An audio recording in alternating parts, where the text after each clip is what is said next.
드렸습니다. 육에 속한 사람은 성령이 없는 사람입니다.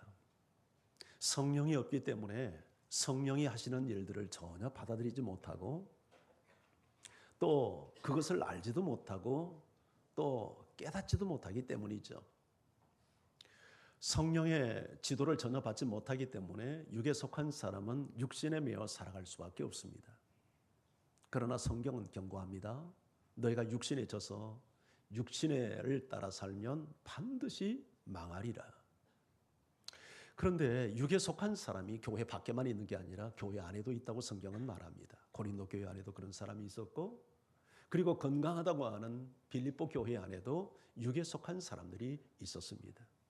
이것은 곧 우리 교회 안에도 육에 속한 사람이 있을 수 있다는 이야기죠.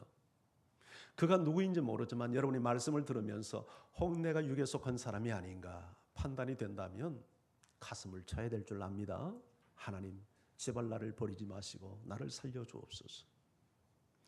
육신에 속한 그리스도인은 영적인 어린 아이입니다. 그러니까 영적으로 거듭나기는 했는데 전혀 성장하지 못해서 그의 가치관, 생각, 말, 그의 삶이 육신에 속한 사람과 똑같이 살아가는 사람을 육신에 속한 그리스도인이다, 그렇게 이야기를 합니다. 그런데 이 사람이 왜 이처럼 육신에 속한 그리스도인이 됐는가 하면 먹는 것에 문제가 생겼습니다. 젖은 먹지만 밥을 먹지 못하는 것입니다.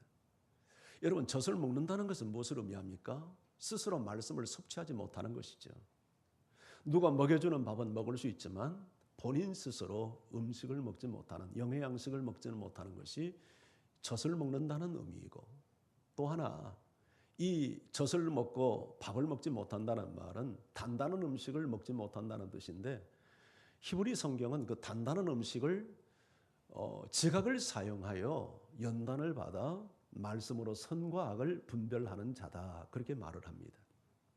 그러니까 우리가 성장하는 그리스도인이 되기 위해서는 하나님의 말씀을 연구하고 하나님의 말씀을 묵상해서 그 말씀을 내 삶에 적용하고, 그래서 하나님의 말씀이 선과 악을 구분하고 옳고 그름을 구분하는 기준이 될 수 있도록 그렇게 말씀을 따라 사는 사람이 장성한 자요 밥을 먹는 자다, 그렇게 말씀을 합니다. 이런 은혜가 꼭 여러분과 함께하기를 주의 이름으로 축원합니다. 자, 저는 오늘 계속해서 영에 속한 사람에 대한 말씀을 여러분에게 좀 드리려고 합니다. 영에 속한 사람은 문자 그대로 영이 거듭난 사람입니다. 성령 받은 사람이요, 성령이 함께하는 사람이요, 그리고 성령을 따라 사는 사람입니다. 오늘 12절 성경은 이렇게 말합니다. 자, 우리 화면을 통해서 같이 한번 읽죠. 시작. 우리가 세상의 영을 받지 아니하고 오직 하나님으로부터 온 영을 받았으니. 자, 여기 두 영이 소개됩니다. 첫 번째는 어떤 영입니까? 세상의 영이 있다고 말합니다. 두 번째는요, 하나님으로부터 온 영. 세상의 영은 어떤 영을 말할까요? 세상의 영은 세상을 지배하는 신, 마귀, 악령들을 의미합니다. 그런데 우리는, 믿는 사람은 세상의 영을 받는 게 아니고 무슨 영을 받았어요? 하나님으로부터 온 성령을 받은 것입니다. 이 세상에는 세상의 영이 있고 하나님의 영이 분명히 있음을 성경이 말합니다. 그런데 하나님으로부터 온 성령을 받은 사람에게는 특징이 나타나는데, 예수 그리스도를 내 인생의 구주와 주인으로 받아들입니다. 예수님을 내 인생의 구주로 모시고 내 인생의 주인으로 마시면 실질적으로 예수님이 육체를 가지고 들어오는 게 아니라 성령께서 내 안에 들어오시는 겁니다. 아멘. 그래서 내 안에 내주하셔요. 나와 함께 살아요. 그리고 내 삶을 인도해 갑니다. 이렇게 사는 사람을 영에 속한 사람, 이렇게 말씀을 하는 거예요. 근데 정말 중요한 게 있어요. 정말 우리가 영적인 삶을 살기 위해서는 단 한 번의 결단으로 늘 우리가 영적 삶을 살아가느냐? 절대 그렇지 않아요. 물론 한 번의 중요한 결단이 필요합니다만은 성령에 속한 사람, 성령을 따라 살기 위해서는 매일 매순간 성령을 인정하고 환영하고 모셔드리고 성령 앞에 순종하고, 이런 결단이 한 번의 일생 한 번의 결단으로 끝나는 게 아니라 매일 매순간 모든 상황 앞에서, 모든 결정 앞에서, 모든 환경 앞에서 성령을 인정하고 성령을 모셔드리고 성령의 음성에 귀를 기울이고 성령을 따라 사는 것이 영에 속한 사람의 모습이고, 이게 성령을 따라 사는 사람의 모습이에요. 그런데 세상의 영을 받은 사람은 절대 그렇게 살지를 못해요. 특히 예수 그리스도와 전혀 무관하게 살아요. 우리 고린도후서 4장 3절 4절 말씀을 같이 한번 읽습니다. 함께요, 시작.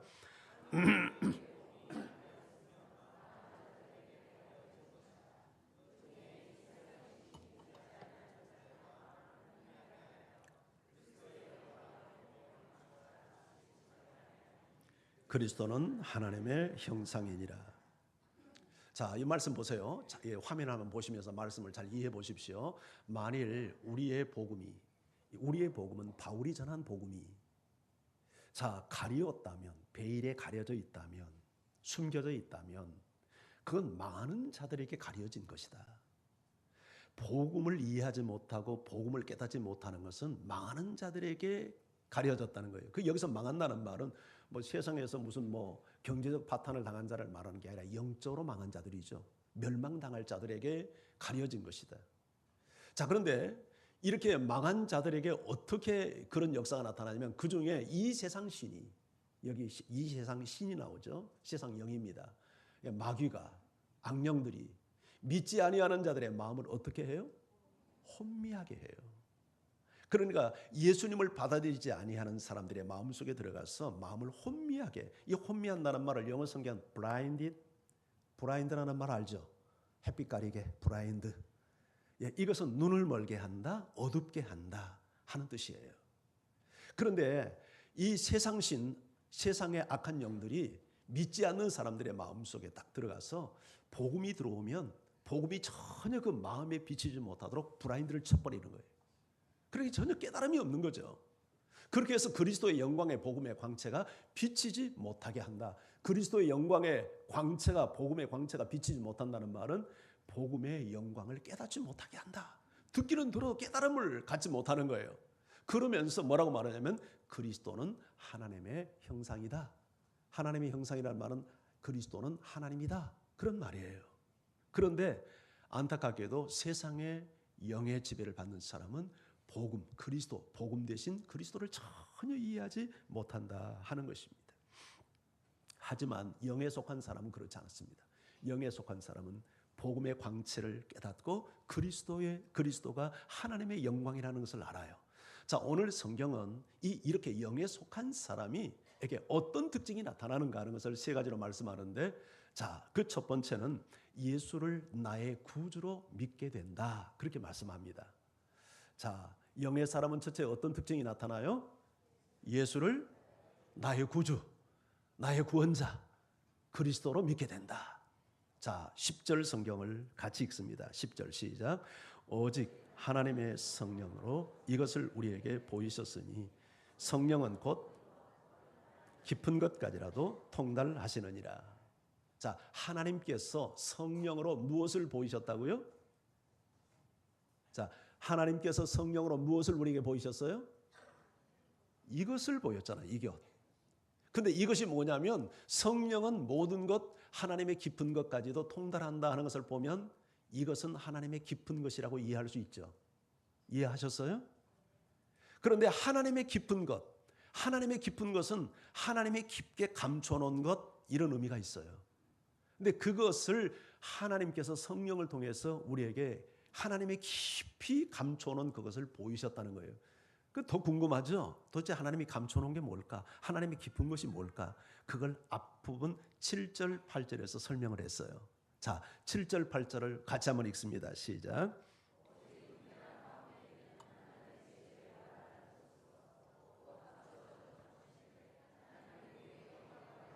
만세전에 미리 정하신 것이라. 이 지혜는 이 세대의 통치자들이 한 사람도 알지 못하였나니 만일 알았더라면 십자가에 못 박지 아니하였으리라. 자, 여기서 이제 지금 바울이 아까 10절에서 하나님께서 성령으로 이것을 알게 했다. 이것은 하나님의 깊은 것이다 그랬는데 이 부분이 하나님의 이것에 해당하는 부분이에요. 자, 은밀한 가운데 있는 하나님의 지혜, 그것이 이것이래요. 그런데 왜 하나님의 지혜면 지혜이지 은밀한 가운데 있는 하나님의 지혜라고 말하는가? 은밀하다고 하는 것은 숨겨져 있다는 뜻이죠. 그래서 설명하잖아요. 곧 감춰졌던 것인데 하나님의 지혜가 감춰져 있대요. 그런데 그것이 하나님이 우리의 영광을 위해서 만세전에 미리 정해놓은 것이래요. 예.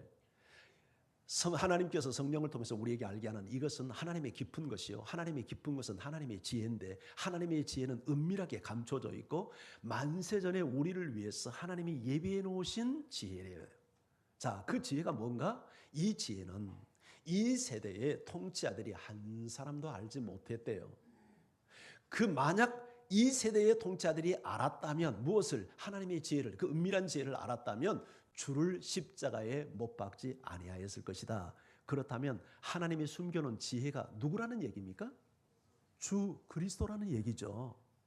만약에 주님이 인간을 위한 하나님의 지혜였다는 사실을 세상의 통치자들이 알았다면 절대 예수님 십자가에 못 박아 죽이지 않았다는 거예요. 자, 그렇다면 왜 하나님은 예수 그리스도를 하나님의 지혜라고 말하고 왜 예수님의 십자가 사건을 하나님의 지혜라고 말했는가? 하나님의 모든 관심은 인류를 살리는 것입니다. 구원하는 거예요. 아멘. 하나님의 관심은 우리가 이 세상에서 부자되고 성공하고 그게가 하나님의 1차 관심이 아니라 하나님의 가장 중요한 관심은 이 세상 사는 모든 사람들이 구원받고 천국을 소유하고 영생의 복을 누리는 것이 하나님의 중요한 관심사예요. 그 일을 위해서 예수 그리스도를 이 땅에 보냈어요. 그런데 사람들은 예수도 인정을 하지만 예수가 그리스도라는 사실을 몰라요. 왜냐하면 가려져 있는 하나님의 지혜이기 때문에. 하나님께서 인간을 구원하기 위해서 하나밖에 없는 독생자 예수를 이 땅에 보냈잖아요. 인간의 몸을 입고. 그분이 누구죠? 그분이 예수예요. 그분이 나사렛 예수예요. 마리아의 몸을 통해서 태어난 인간 예수예요. 그런데 하나님의 지혜가 뭐냐면 하나님께서 구약 성경에 내가 너희를 구원할 거야, 메시아를 보낼 거야, 너희에게 구원자를 보낼 거야 약속을 했는데 그렇게 나사렛 땅에서 태어난 그 마리아의 몸을 통해서 태어난 아기 예수가, 그 육신의 몸을 가진 예수가 구약이 약속하는 메시아 그리스도라는 거예요. 이해가 됐어요? 이게 하나님의 지혜예요. 그런데 그 당시 많은 사람들이 예수를 그리스도로 믿고 따랐나요? 따르지 않았나요? 대부분의 사람들은 예수가 그리스도인 줄 몰랐어요. 그것을 아는 사람은 성령을 받은 소수의 사람들만 그것을 알았고 대부분 빵 얻어먹기 위해서 병 낫기 위해서 예수님을 추종을 했지 예수가 그리스도이기 때문에 예수님을 따르는 사람의 숫자는 극히 소수였어요.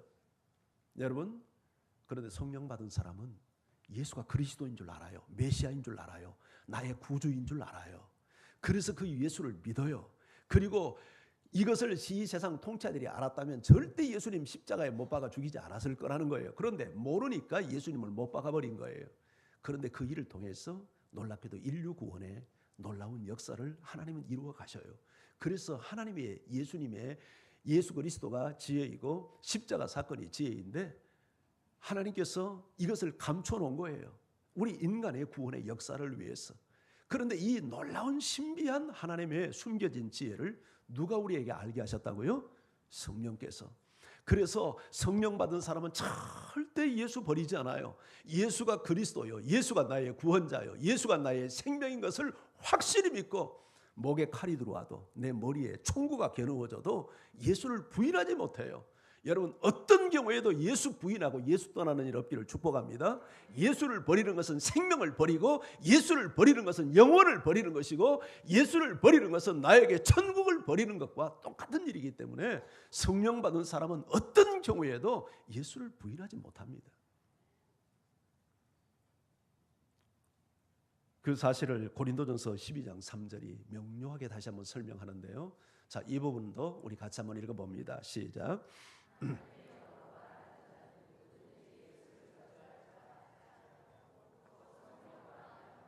누구든지 예수를 주시라 할 수 없느니라. 두 가지를 말했죠. 성령으로 말하는 자는 예수를 누구라고 하지 못한다고요? 누구라고? 저주할 자라, 저주받은 자다, 그렇게 말 못한다는 거예요. 그리고 또요, 성령으로 아니하고는 예수를 누구라고 시인할 수 없어요? 주라 시인할 수 없어요. 여러분, 바울이 저 편지를 쓰고 있을 때 온 로마 세상은, 그 유럽 사회 전체는 예수는 저주받은 자였습니다. 왜 그러냐면 예수가 어떻게 죽었어요? 십자가에 처형당해 죽었어요. 십자가는 로마인들이 사용하는 사형법인데 보통 사람들에게 십자가형을 처하는 게 아니라 저주받아 죽어야 마땅할 아주 극악무도한 죄인들에게 십자가형을 처했어요. 그래서 유대 로마 사람들에게, 그리고 로마 사회 전체에게 예수는 저주받은 자였어요. 유대인들에게도 예수는 저주받은 자였어요. 왜냐하면 예수님이 십자가에 매달린 것은, 성경은 뭐라고 정죄하냐면 나무에 달린 자마다 저주받은 자이니. 그래서 구약에도 보면 여호수아가 가나안을 정복할 때 가나안의 왕들을 잡아서 일부러 나무에 달아요. 이건 하나님의 저주를 받은 자라고 하는 것을 상징적으로 보이기 위해서. 왜 유대인들이 예수님을 굳이 유대인 사형법에도 존재하지 않는 십자가형을 요구했을까요? 그것은 예수님을 고통스럽게 죽이기 위한 목적이 아니라 예수는 하나님의 저주받은 자라는 사실을 사람들에게 인식시키기 위해서 십자가형을 요구했어요. 온 천하가, 모든 사람들이 다 예수는 저주받은 자라고 그렇게 확신하고 그렇게 선전하고 그렇게 알고 있는 세상인데, 성령 받은 사람은 절대 예수를 저주받을 자로 인정하지 못한다는 거예요.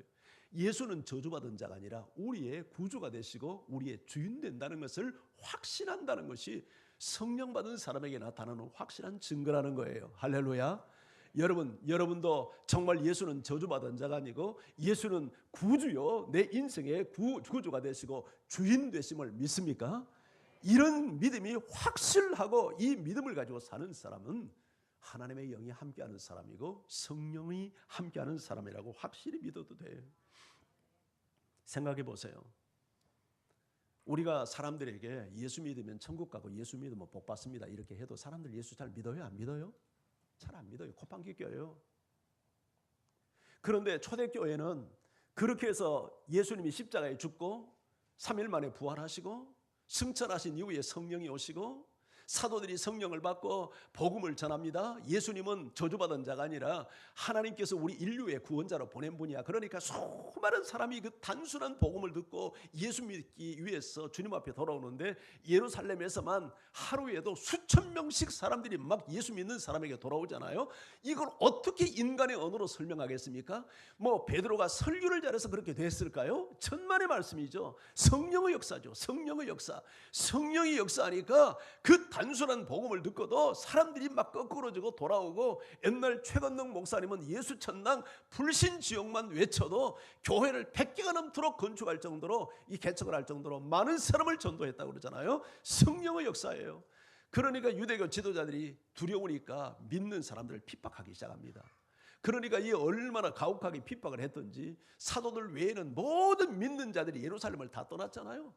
여러분, 신앙을 지키기 위해서 집도 버리고 직장도 버리고 고향도 버리는 막 역사, 그들이 가가지고 유다로 흩어지고 사마리아로 흩어지고 이방인 지역에 가가지고 입 다물고 살았나요? 그렇지 않죠. 만나는 사람에게 예수는 저주받은 자가 아니라 예수는 우리의 구주이고 당신의 구주입니다 외치니까 사람들이 그 가운데서도 또 예수 믿는 사람이 일어나서 이방 지역에 교회가 세워지고, 그렇게 세워진 최초의 교회가 수리아에 있는 안디옥 교회이잖아요.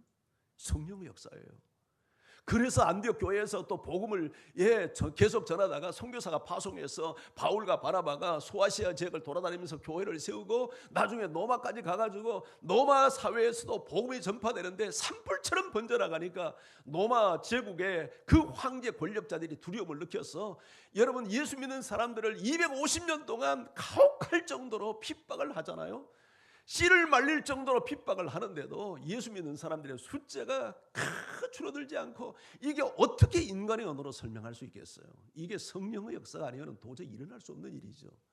성령은요, 예수 믿는 이 성령 받은 사람은 절대 예수를 저주받은 자다, 그 사람은 하나의 사형수에 불과해, 이렇게 말하지 않고 그분은 나의 구주요, 인류의 구주라고 확실하게 되고 그것을 주장하고 그걸 선포하고, 이 역사에 의해서 온 세상이 구원되는 역사가 일어나는 거예요. 이 믿음 소유하는 여러분도 이를 축복합니다. 여러분이 그 믿음이 있다면 성령이 여러분 안에서 일하시고 있다는 증거예요. 여러분, 성령의 사람은 예수를 나의 구주로 인정합니다.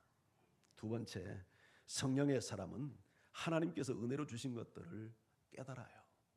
아, 이게 하나님의 은혜였구나. 이게 하나님의 은혜였네. 이걸 알게 된단 말이죠. 자, 12절 성경을 우리 다시 한번 읽습니다. 함께 읽어봐요. 시작.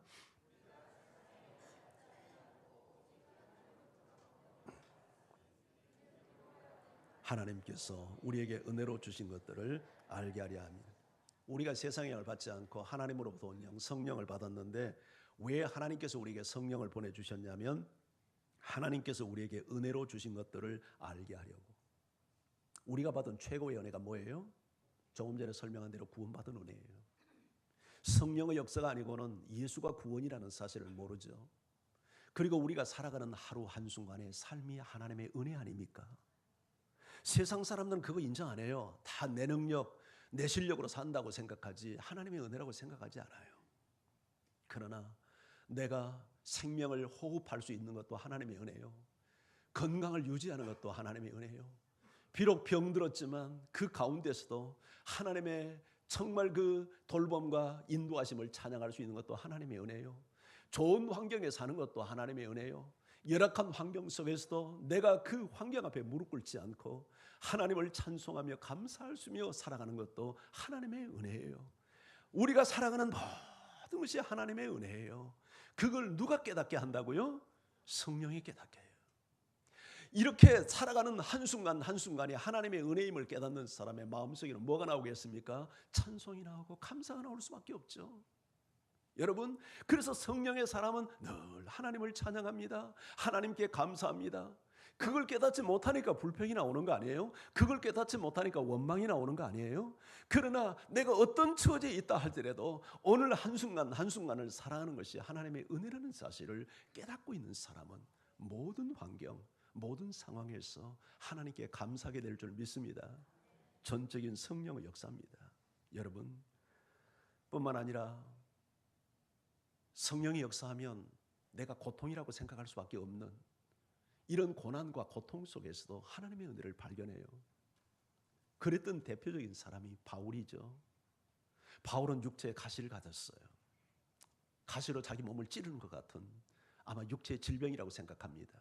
아마 그런 분들이 있어요. 너무 통증이 심해서 뼈마디를 그냥 바늘로 콕콕콕콕 쏘수는 것처럼 그렇게 고통을 호소하는 분들도 있더라고요. 아마 바울이 그런 고통을 겪었던 것 같아요.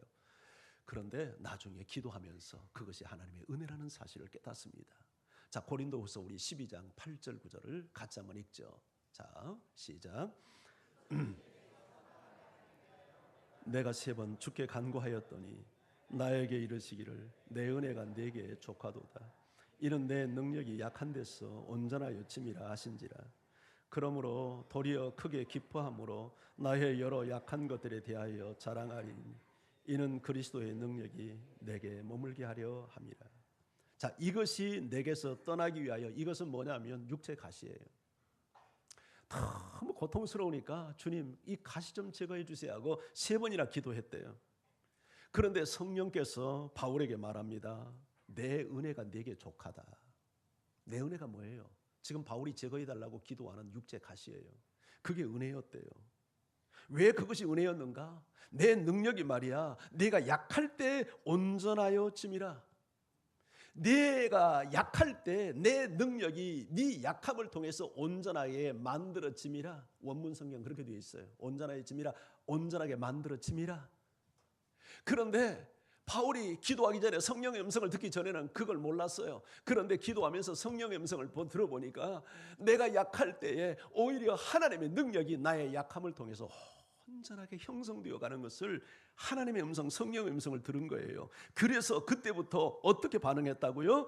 도리어 크게 기뻐하며, 육체 가시는 사라지지 않았어요. 그대로 있어요. 그런데 오히려 육체 가시를 인하여 기뻐했대요. 나의 여러 약한 것들을 자랑했대요. 왜요? 이유가 뭐예요? 그리스도의 능력이 내게 머물게 하려고.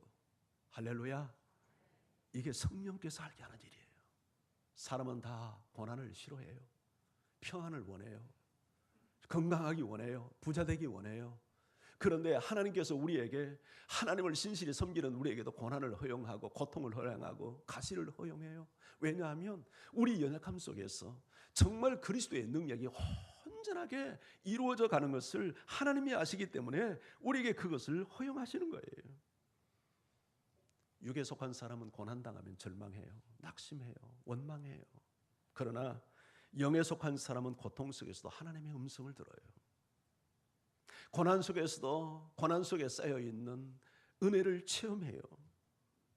고통을 부어주시는 그 고통의 환경 속에서도 하나님의 은혜가 함께한다는 것을, 우리 속사람이 강건케 되고 내 영이 새로워진다는 것을 경험하게 돼요. 사람은 누구도 고난을 싫어해요. 고난 좋아하는 사람 없어요. 멀리해야 될 불행이라고만 생각해요. 그러나 영의 사람은 관점이 달라요. 해석이 달라요. 하나님은 이 고통을 통해서, 이 고난을 통해서 나를 영적으로 유익하게 하시는구나. 여러분, 고난을 당하면 죄가 멀어져요. 고난을 당하면 우리 마음속에 끼어있는 모든 죄악의 찌꺼기들이 유리창이 깨끗이 닦여요. 영이 맑아져요. 그거 여러분 체험하지 않아요? 그래서 시편 저자가 뭐라고 고백해요? 내게 고난 당하는 것이 내게 유익이라. 왜냐하면 내가 이로 말미암아 주의 율례를 배우게 되었다는 거예요. 율례는 말씀이에요. 언제 말씀이 깨달아져요? 여러분들이 정말 태평성대를 이루고 마음에 근심 걱정이 없을 때 성경이 잘 들어오던가요? 그렇잖아요. 사람이 눈물을 흘리고 있을 때, 고난 속에 있을 때, 위기를 당할 때, 그 누구도 의지의 대상이 없을 때, 내가 혼자라고 생각될 때 성경을 보면 한 말씀 한 말씀이 활자처럼 내 가슴을 파고드는 것을 경험하지 않던가요? 생각해 보세요. 여러분들이 정말 하나님을 인격적으로 체험하고 하나님을 깊이 있게 만난 순간이 언제였습니까? 정직하게 대답해 보세요. 근심 걱정이 없고 삶이 잘 펼치고 휘바람을 불 수 있는 환경 속이었습니까? 그렇지 않습니다. 대부분 사람들은 하나님을 언제 깊게 만나냐면 고난의 터널을 통과하면서 만납니다. 눈물을 흘리면서 만납니다. 혼자라고 생각하는 고독 속에서 하나님을 만납니다. 성경에 나타나는 모든 사람들이 그리했고 이것이 저의 경험이고 여러분의 경험이기도 할 것입니다. 하나님을 새롭게 깊게 만났다고 간증하는 사람들의 모든 간증은 한결같이 고난의 터널을 배경으로 깔고 있습니다. 영에 속한 사람은 고난 속에서 정신을 차리고 영에 속한 사람은 고난 속에서 하나님을 찾습니다. 주의 율례를 새롭게 배웁니다. 여러분이 고난을 당할 때 육으로 반응하면 진짜 죽습니다. 그러나 고난 당할 때 영으로 반응하면 하나님을 새롭게 만납니다. 영이 삽니다. 태양만 계속되면 사막이 온다는 중동 속담처럼 사람이 평안하고 근심 걱정 없으면 행복인 것 같은데 그렇게 되면 영적 사막화가 일어납니다. 하나님과 멀어집니다. 사람이 걱정 근심이 없으면 하나님을 생각하는 게 아니라 죄를 생각합니다. 인간의 욕망에 사로잡힙니다. 나태가 찾아옵니다. 이것이 죄성을 지닌 인간의 한계점입니다. 그래서 예수님은 부유한 자가 천국 들어가기가 낙타가 바늘기로 들어가는 것보다 어렵다고 말합니다. 우리는 이 땅을 살면서 하나님 나에게 돈 좀 주세요. 부자 되게 해주세요. 이 나라 경제 좀 잘 돌아가게 해주세요. 기도합니다. 그러나 우리는 정말 진지하게 한번 물어야 합니다. 이게 정말 성경적 기도인가? 왜냐하면 가난했을 때보다 부유해지면 다 하나님 떠납니다. 그게 역사의 증언입니다. 우리나라 GNP 3만 불 시대 들어섰답니다. 걱정입니다. 여러분 GNP 3만 불이 넘었으면 교회가 텅텅 빕니다. 사람들 기도 안 합니다. 성경 안 봅니다. 하나님께 부르짖지 않습니다. 우리 교회 옛날 새벽기도가 꽉꽉 찼습니다. 요새 텅텅 비어 있습니다. 배부리고 등 따시니까 기도의 필요를 느끼지 않는 것입니다. 그건 복이 아닙니다. 여러분 복의 정의가 뭡니까? 하나님을 가까이 하는 것이 복입니다. 하나님을 가까이 하는 것이 복이에요. 돈 좀 생기는 것이 복이 아니고 생활 좀 나아지는 것이 복이 아니고 좀 나은 아파트 가서 사는 것이 복이 아니라 하나님을 가까이 하는 게 복이에요. 이런 사람이 세상을 변화시키고 하나님을 소유한 사람은 세상을 소유한 사람이에요. 이런 복이 여러분과 함께하기를 축복합니다. 우리 민족도 고난 시절에 부흥을 경험했습니다. 금년 우리 교회의 표가 부흥을 갈망하랍니다. 근데 별로 부흥을 갈망하는 사람이 별로 눈에 안 보입니다. 다 살 만큼 사니까 필요를 느끼지 못하는 겁니다. 고난은 죄악의 찌꺼기를 제거해내고 우리 신앙과 성품을 정금같이 빚어냅니다. 위대한 사람들은 다 그래서 고난을 통과했던 사람들입니다. 눈물을 흘렸던 사람들입니다. 위기를 경험해봤던 사람들입니다. 그 속에서 작품이 만들어집니다. 하나님께서 여러분의 마음의 눈을 열어주시기를 원합니다. 찬양할 때 그냥 피상적인 찬양 볼 때 주보 바라보고 있고 입도 뻥긋 안 하는 그런 분들 얻기를 바라요. 정말 절절히 마음으로 영으로 눈물로 찬양할 수 있다는 건 성령의 역사입니다. 피상적인 기도가 아니라 내 마음을 쏟아내듯이 토해내듯이 간절한 마음으로 하나님 앞에 호소하듯 기도할 수 있는 것은 성령의 역사입니다. 강단에서 선포되는 하나님의 말씀이 인간의 말이 아닌 하나님의 음성으로 위엄 있게 권위 있게 여러분의 가슴을 파고든다면 성령의 역사입니다. 성령으로 하지 않고는 이런 일이 일어날 수 없어요. 그러나 성령 안에서 우리가 말씀을 들을 때 그 하나님 말씀 하나하나가 예리한 칼이 되어서 내 영혼의 병든 부분을 잘라내는 역사들이 일어나는 것입니다. 성령으로 봉사하면 기쁨이 넘칩니다. 시간과 재정과 모든 것을 내어놓고도 기쁨이 넘칩니다. 봉사 적게 하려고 짜증내고 헌금 적게 하려고 요령 부리고 그러지 않습니다. 이건 육의 모습입니다. 성령의 사람은 주님을 위해서 헌신할 때 기쁨이 넘칩니다. 보람이 넘칩니다. 천국에 쌓을 상급을 기대하며 감사가 넘칩니다. 이게 성령의 역사는 증거입니다. 예배를 사모하는 마음이 있습니까? 성령이 일하고 있다는 증거입니다. 말씀에 대한 사모함이 있습니까? 성령이 일하고 있다는 증거입니다. 삶이 변화되고 있습니까? 성령의 역사는 증거입니다. 끊어지지 않던 죄가 말씀 앞에서 절단되어지고 내 삶에 새로운 변화들이 일어나고 있다면 강력한 성령의 역사입니다. 이것을 평상시에는 느끼지 못하는데 성령께서 역사하면 이 모든 것들이 하나님의 은혜구나 하는 것들이 느껴져서 하나님께 감사하게 되고 하나님을 찬양하게 됩니다. 이런 은혜가 여러분과 꼭 함께하기를 축복합니다. 마지막 세 번째는 성령이 역사하면 영적 분별력을 갖게 됩니다. 자, 우리 13절 말씀을 우리 같이 한번 읽죠. 시작.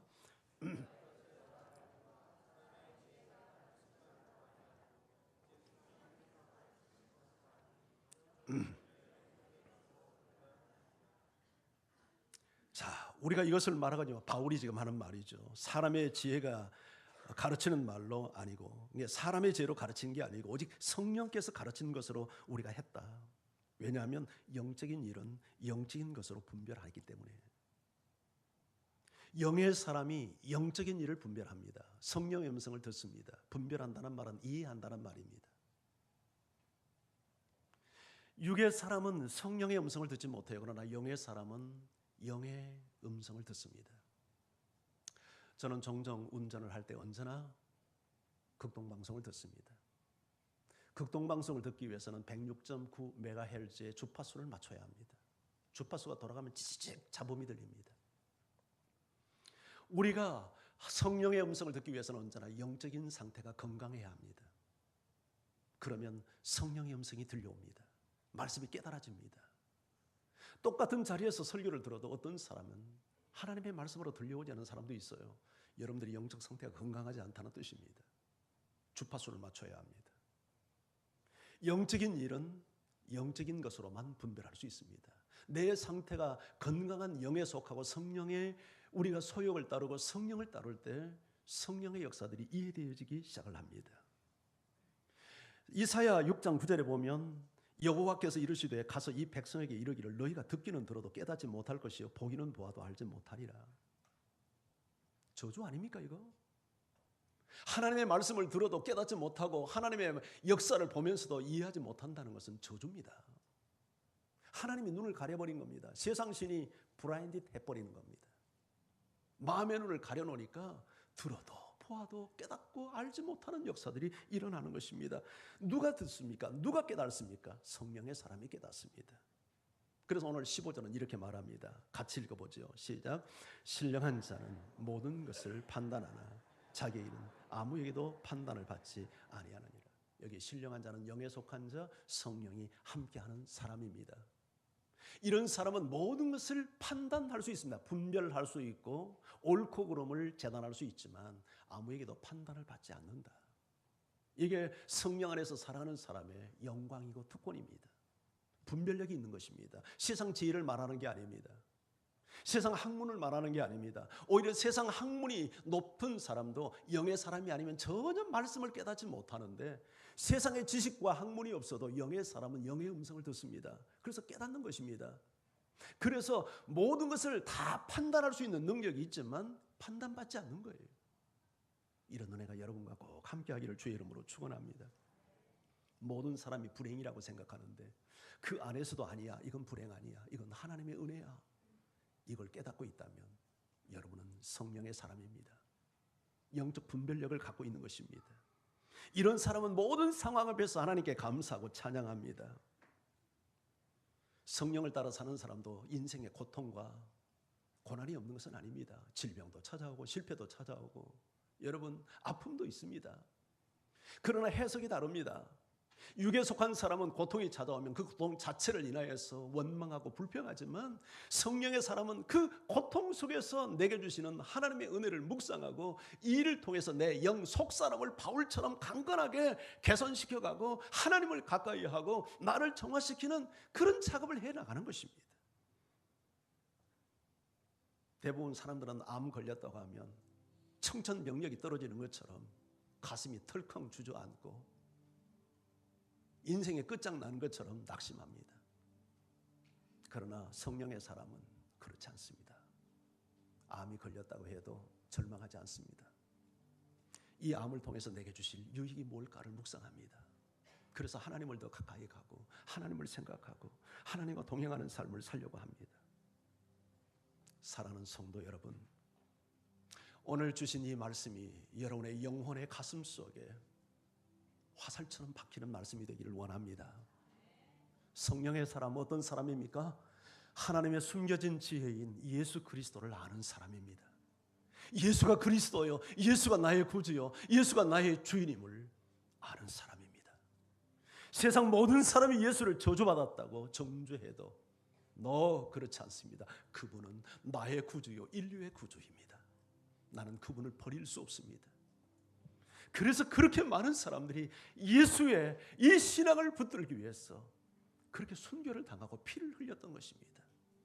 저는 여러분들이 환경이 좀 열악하다 해도, 병들었다 해도 여러분들이 그것 때문에 예수님과 멀어지거나 예수님과 소원한 관계를 갖지 않기를 바랍니다. 어떤 경우에도 나는 예수 포기할 수 없어, 예수 놓고 살 수 없어요. 이것이 성령의 사람의 주장입니다. 성령의 사람은 하나님이 은혜로 주신 것들을 깨닫습니다. 한순간 한순간 그냥 지나칠 수밖에 없고 심지어 불평하고 원망할 수밖에 없는 환경의 고통 앞에서도 하나님 이게 은혜였군요. 이게 하나님의 은혜였군요. 이것을 통해서 나를 정화시키군요. 이걸 통해서 나를 성숙시키군요. 이 일을 통해서 나의 육을 죽이고 나의 영을 강화시키는군요. 하나님 찬양합니다. 이게 성령의 사람입니다. 하나님이 은혜로 주신 것들을 깨닫는 것입니다. 그리고 성령의 사람은 영적 분별력을 갖습니다. 성령의 음성을 듣습니다. 세상에 학문이 높다고 지식이 많다고 설교를 잘 알아듣는 것 아닙니다. 절대 그렇지 않습니다.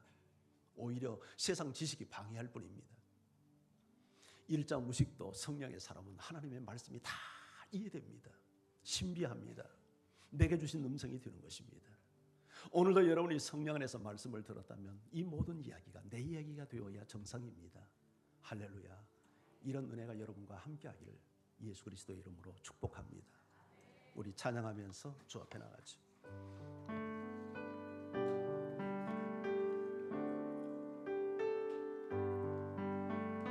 진실하신 주 성령 성도 곁에 계사 순례길 갈 때에 손을 잡아주소서.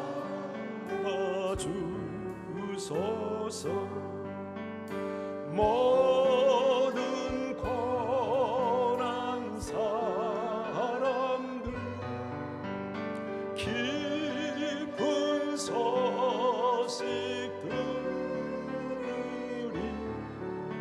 성령 말씀하기를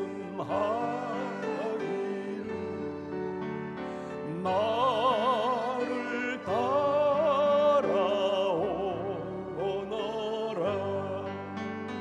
어디에나 계신 주 나를 도와주시사. 어둠 속을 헤맬 때 홀로 두지 마소서. 풍랑심이 일어나 소망 끊어질 때에 성령 말씀하기를 나를 따라오너라. 모든 수고 끝나고 편히 쉬니 원할 때 하늘나라 밖에는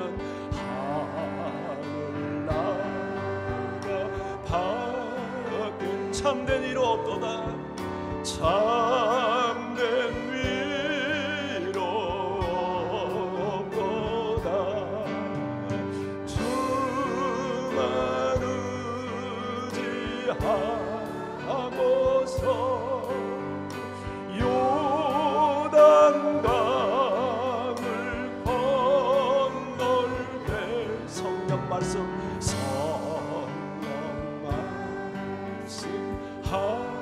하기를 나를 따라오너라.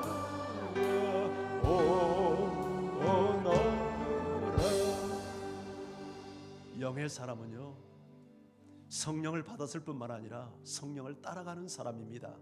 언제요? 매일 매순간. 하나님 나에게 주신 성령을 매일 매순간 따라서 제가 주님을 따라가는 승리의 삶을 살게 해주세요.